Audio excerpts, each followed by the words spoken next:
it's probably hackers trying to get your stuff. But I don't know. I thought that article was a little bit bogus. Didn't you? Did anybody read it? There is a whole thing about that, though, like twinning, the security threat of twinning. Like, a lot of times you'll see them pop up, like, free public access, and it's computer-to-computer network. Right. So that was one of the stories. And the footprint database, the UK. Now, what was that last one again? I didn't see that. Free Wi-Fi in airports, basically. Oh, yeah, this is a scam. This is just to get people to... Did that work, Phil? I thought it was kind of an over-the-top article, but I guess we definitely have to bring that up.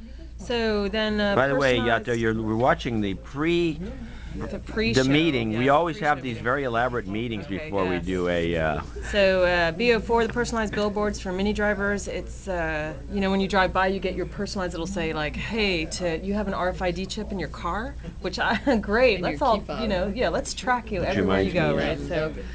So that's something. Then eBay, you can no longer sell your sword of 1,000, whatever that South Park reference was on eBay.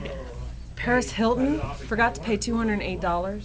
She did? For her storage locker, or somebody forgot. Oh, right, and so they auctioned it off. Somebody bought it for $2,700 bucks. It wasn't a $208 bill. It was something really huge. It was $208, and then they auctioned off her stuff at public auction. That's fair. And then, oh come on, though. I think it's mean. This whole thing sounds like bogus. Like a bogus story. Why did she use a storage locker? Then they resold it for $10 million. I'm not buying that. She says that the storage.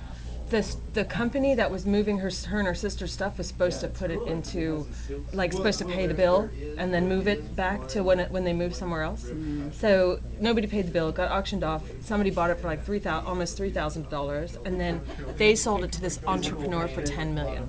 And he's made a site out of it, and it costs $40 to get on the site. Yeah, it's like a month. I think it's like a subscription. I think it's really mean. She does a lot of dumb things. Though. I know she does a lot of dumb things. Did you hear about when she released her video game and they asked her to get up and talk about her video game? She didn't know the name of it. She was all. Well, I actually interviewed her. I interviewed her in LA, and I was like, "So Paris, why do you have an Xbox?" And she's like, "Because they gave it to me for free." And I was like, "Oh." They interviewed her. Did she do that? Really? Shake her head like that? I'm just here for the towel party. Like, how are you gonna feel sorry for this woman? I don't know. I mean, I got the feeling she was like a smart woman playing dumb blonde. You don't think so? I'm giving her the benefit of the doubt. She's not. She can't be that dumb.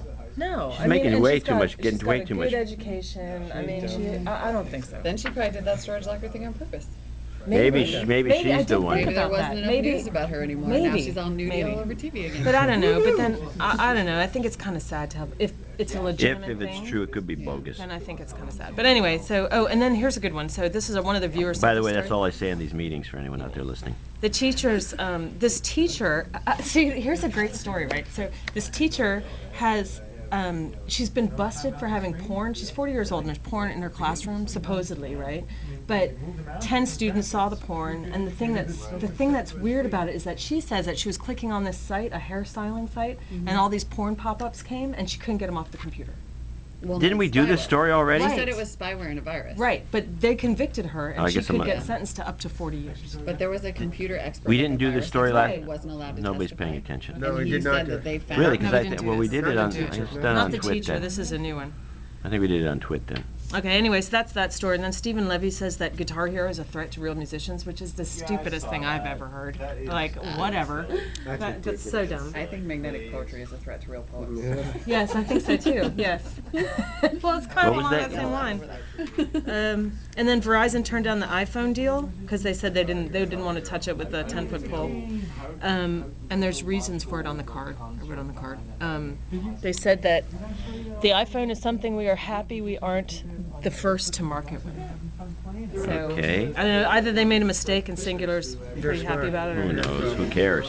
And then the Web 2.0 bubble, $25 billion invested in 2006, which is up 12% from 2005. And then there's this whole case in Malaysia of these bloggers that are being sued for defamation. But the blog community is looking at it really hard because they think that it could be a test case for censoring blogs in Malaysia.